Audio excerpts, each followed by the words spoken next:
नमस्कार, आदाब, सत श्री अकाल। मैं राहुल कुमार आप लोग को अपने इस चैनल राहुल आर्ट्स अकेडमी पर तहे दिल से स्वागत करता हूं।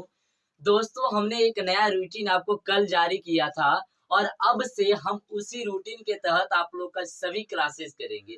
इससे पहले हमारे इस चैनल पर सिर्फ फिजिक्स का वीडियो डाला जा रहा था, जिससे कि बच्चों का सिर्फ फिजिक्स कंप्लीट हो पा रहा था। तो मैंने सोचा क्यों ना सारे का शेड्यूल बना के हर एक दिन अलग अलग टॉपिक पे वीडियो बना के डाल दिया जाए। तो जस्ट अब से वही होगा। और आज देखिए, एक दो दिन कुछ मतलब कि थोड़ा सेहत से इशू था और कुछ मतलब कि समझ लीजिए वही टेक्निकल एरर के कारण हम वीडियो नहीं डाल पाए थे। तो आज से अब आपका फिर से कंटिन्यू वीडियो चालू हो गया है और आज आपका रूटीन के अनुसार था बायोलॉजी का। तो हम बायोलॉजी का फर्स्ट चैप्टर लाइफ प्रोसेस यानी कि जैव प्रक्रम के बारे में जानेंगे। आज हम जैव प्रक्रम के कुछ आधारभूत संरचनाएं के बारे में बात करेंगे, जिसके बाद हम इस चैप्टर के धीरे धीरे आहिस्ता आहिस्ता गहराइयों में उतरता चलेंगे। लेकिन सबसे पहले हम इसके मतलब कि जो पहले से इसका कंस्ट्रक्शन बनावट जो है जैव प्रक्रम का, हम वो देखेंगे कि किस तरह ये चैप्टर डिजाइन किया गया है। इसमें आपको ज्यादा पढ़ना क्या है, ज्यादा किस चीज पे ध्यान देना है, तो ये सारी बातें हम यहाँ पे देखेंगे और इसको हम आज शुरू करते हैं। और आज देखिए, सिर्फ आपका बोल रहे हैं कि एक तरह से मतलब कॉन्सेप्ट क्लियर होगा। आज कॉन्सेप्ट क्लियर होगा, जिसके बाद हम इस चैप्टर की गहराइयों में चलेंगे। तो चलिए बिना किसी देरी के हम शुरू करते हैं। तो आपका फर्स्ट चैप्टर है लाइफ प्रोसेस। इसको हिंदी में कहते हैं जैव प्रक्रम। क्या कहते हैं? जैव प्रक्रम। जैव परिक्रम का देखिए बेसिकली परिभाषा होता है कि जीवन यापन के लिए सजीवों द्वारा किए गए सभी प्रक्रियाएं जैव प्रक्रम कहलाता है। जीवन यापन के लिए हम सजीवों के द्वारा जितने भी प्रक्रिया किया जाता है वो सभी जैव प्रक्रम करता है। जैसे सजीव में बहुत से, जैसे पेड़ पौधा आ गया, मानव आ गया, जीव जंतु जितने भी है, ये सभी अपने जीवन यापन के लिए जो जो भी प्रक्रियाएं कर रहा है वो जैव प्रक्रम कहलाएगा। सिंपल सा इसका परिभाषा है। जैसे हम लोग जीने के लिए क्या कार्य करते हैं, जैसे कि हम श्वास लेते हैं, खाना खाते हैं, जल पीते हैं, अन्य अन्य न्यूट्रिएंट्स का सेवन करते हैं, ये सभी जैव प्रक्रम के अंतर्गत आता है। किसके अंतर्गत आता है? जैव प्रक्रम के अंतर्गत। तो चलिए हम जैव प्रक्रम को कुछ मतलब टॉपिक में डिजाइन किए हैं ताकि आपको समझने और पढ़ने में आसानी हो। तो हम उस टॉपिक पे चर्चा करते हैं। पहला टॉपिक जो हमने बनाया वो है न्यूट्रिएंट्स।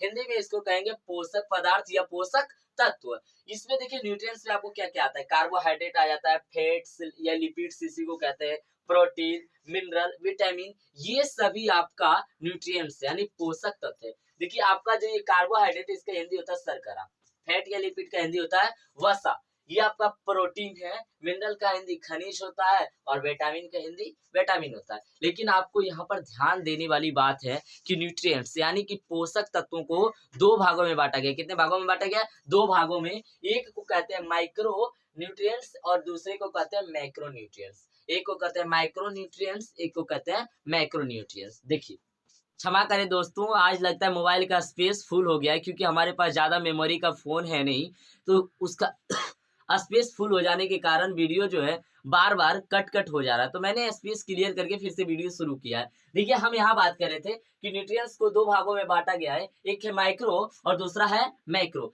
माइक्रो को हम कहते हैं अल्प पोषक तत्व यानी कि अल्प पोषक तत्व, जिससे कि कुछ खास मात्रा में पोषक तत्व नहीं मिलता, जिससे कुछ खास मात्रा में पोषक तत्व नहीं मिलता यानी। और एक होता है मैक्रो यानी बहुल पोषक तत्व, बहुल। देखिए मैक्रो और माइक्रो में क्या डिफरेंट? सबसे बड़ा डिफरेंट है कि जो माइक्रो होता है ना, माइक्रो यानी कि जो अल्प पोषक तत्व है उससे ऊर्जा नहीं मिलता है। क्या नहीं मिलता है? ऊर्जा। और मैक्रो यानी कि जो बहुल पोषक तत्व है उससे ऊर्जा मिलता है। आपका देखिए मैक्रो के अंतर्गत आता है कार्बोहाइड्रेट, फैट्स, प्रोटीन, ये सभी जो है ये मैक्रो है। क्या है? यहां से यहां तक ये माइक्रो न्यूट्रिएंट्स है, यानी कि बहुल पोषक तत्व है। इसको ग्रहण करने के बाद हमारे शरीर को ऊर्जा की प्राप्ति होती है। किसकी प्राप्ति होती है? ऊर्जा की। जबकि मिनरल्स और विटामिन ये दोनों माइक्रो न्यूट्रिएंट्स है, यानी कि खनिज और विटामिन को ग्रहण करने से हमें ऊर्जा की प्राप्ति नहीं होती है। आप लोगों को लगता होगा कि विटामिन को ग्रहण करने से ऊर्जा की प्राप्ति होती है, ऐसा नहीं है। विटामिन को ग्रहण करने से हमें ऊर्जा की प्राप्ति नहीं होती है। अगला देखिए, टॉपिक में हम लिखे हैं कि विटामिन जो है क्यों जरूरी है? तो विटामिन जो है उपापचयी क्रियाओं हेतु बहुत ही ज्यादा जरूरी है, यानी मेटाबॉलिक प्रोसेस के लिए हमें विटामिन की बहुत ही सख्त आवश्यकता होती है। देखिए जटिल न्यूट्रिएंट्स जो है उसको मतलब विखंडीकरण करके, यानी कि छोटे छोटे कण में तोड़ करके उससे ऊर्जा निकाला जाता है। तो वो टूटता कब है? तो जटिल जो न्यूट्रिएंट्स है वो ऑक्सीजन की उपस्थिति में ऑक्सीकरण की क्रिया द्वारा टूटता है। तो पूछा जाएगा कि जटिल पोषक तत्वों को किसके उपस्थिति में तोड़ा जाता है? तो ऑक्सीजन की उपस्थिति में। और किस विधि द्वारा तोड़ा जाता है? तो ऑक्सीकरण की विधि द्वारा। देखिए ऑक्सीकरण की विधि के द्वारा ऑक्सीजन की उपस्थिति में पूरा होता है न्यूट्रिएंट्स को ऑक्सीजन की उपस्थिति में। जब कार्बोहाइड्रेट को ऑक्सीजन की उपस्थिति में ऑक्सीकरण कराया जाता है तो कार्बोहाइड्रेट से ग्लूकोज बनता है। क्या बनता है? ग्लूकोज। और जब फैट या लिपिड को वीडियो क्लियर नहीं आ रहा है वहाँ क्या? यहाँ देखिएगा। हाँ, जब फैट या लिपिड को हम ऑक्सीजन की उपस्थिति में ऑक्सीकरण की क्रिया कराते हैं या करता है जब, तो उससे फैटी एसिड या ग्लिसरॉल की प्राप्ति होती है। किसकी प्राप्ति होती है? फैटी एसिड या ग्लिसरॉल की प्राप्ति होती है। अगला है कि जब प्रोटीन ऑक्सीकरण करता है तो उससे एमिनो एसिड यानी एमिनो अम्ल का प्राप्ति होता है। यहाँ तक में किसी को तो आशा करते हैं कोई दिक्कत नहीं हुआ होगा।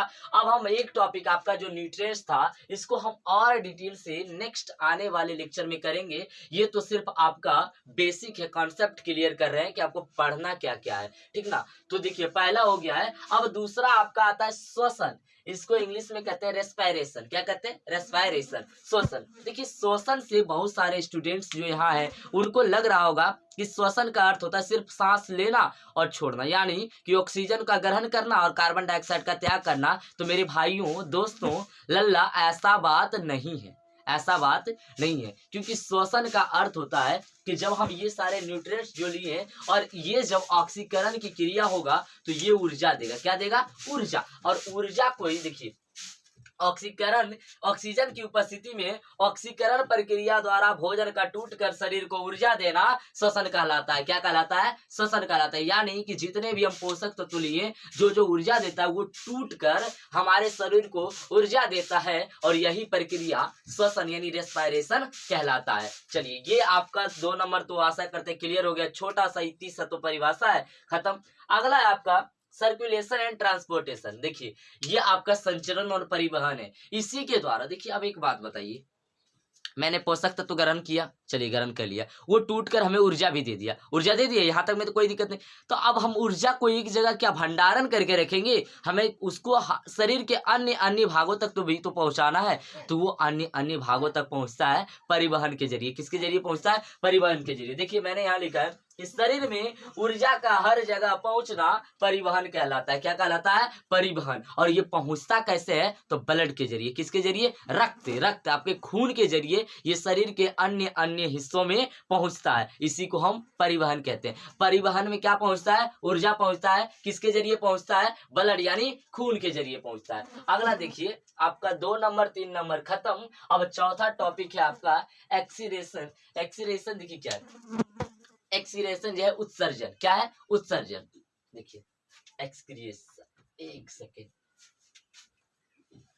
चल उत्सर्जन का अर्थ है, देखिए मैंने क्या किया, पोषक तत्व ग्रहण किया, वो हमारे शरीर में टूटकर ऊर्जा भी दे दिया और परिवहन के जरिए एक जगह से दूसरे जगह चला भी गया। लेकिन अब क्या है? अब हम उसका उत्सर्जन, जैसे कि मतलब कि ऊर्जा मिला, उसके साथ साथ कुछ गंदगी भी तो होगा जो मतलब बेस्ट प्रोडक्ट है, यानी कि जो हमारे किसी भी काम का नहीं है उसको हम शरीर से क्या करते हैं? बाहर करते हैं। ये तो उत्सर्जन कहलाता है। यानी कि बेस्ट प्रोडक्ट का शरीर से बाहर निकालना ही उत्सर्जन कहलाता है। क्या कहलाता है? उत्सर्जन। देखिए वेस्ट प्रोडक्ट का शरीर से बाहर निकलना उत्सर्जन कहलाता है। वेस्ट प्रोडक्ट क्या क्या है आपका? जैसे यूरिया हो गया बेस्ट प्रोडक्ट। यूरिया क्या है? Waste product. जैसे यूरिया किसके जरिए? यूरिन यानी कि टॉयलेट के जरिए हमारे शरीर से बाहर निकलता है। Nitrogen gas N2, nitrogen gas आपका बेस्ट प्रोडक्ट है। NH3 अमोनिया जो है ये बेस्ट प्रोडक्ट है। ये सब हमारे शरीर से क्या होता है? बाहर निकलता है। पसीना आपका बेस्ट प्रोडक्ट है।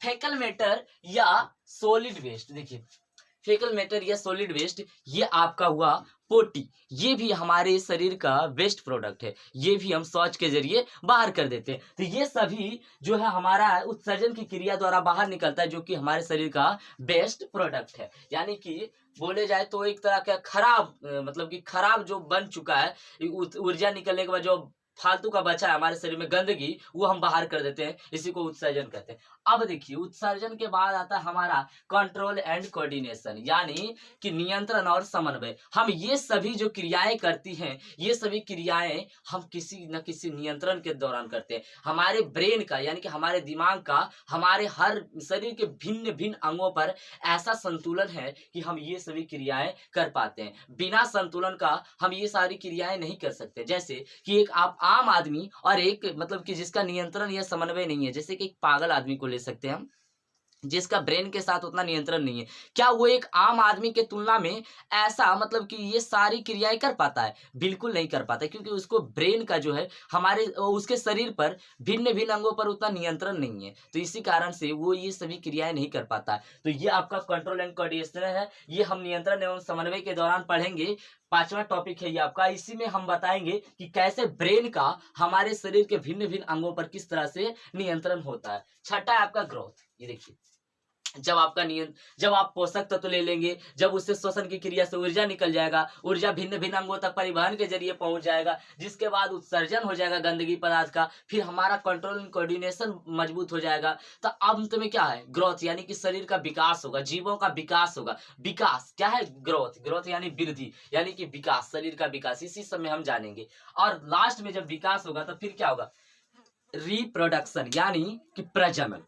जब शरीर का विकास हो जाएगा, फिर वो वयस्क हो जाएगा, फिर वो अपने जैसे अन्य मतलब कि अपने जैसे अपने से गुण वाले, अपने तरह दिखने वाले एक नए मतलब कि संतान का उत्पत्ति करेगा। यही तो प्रजनन कहलाता है। क्या कहलाता है? प्रजनन। इसको इंग्लिश में कहता है रिप्रोडक्शन। ये तो आपका जितना भी हम 7 टॉपिक में बांटे हैं, ये लाइफ प्रोसेस यानी जैव परिक्रम का टॉपिक था। इसके गहराइयों में अभी हम अगले टॉपिक में, अगले लेक्चर जो आने वाला वीडियो होगा ऐसे दिन, उसी में हम आएंगे। लेकिन पहले ये जान लीजिए, आप देखिए हमने यहाँ पर लिखा 1 2 3 4, ये 4 शुरुआती 1 से 4 जो है, शुरुआती 1 से 4 टॉपिक जो है, ये अगर कोई इंसान नहीं कर पाता है या नहीं कर रहा है तो वो कतई जिंदा नहीं रह सकता।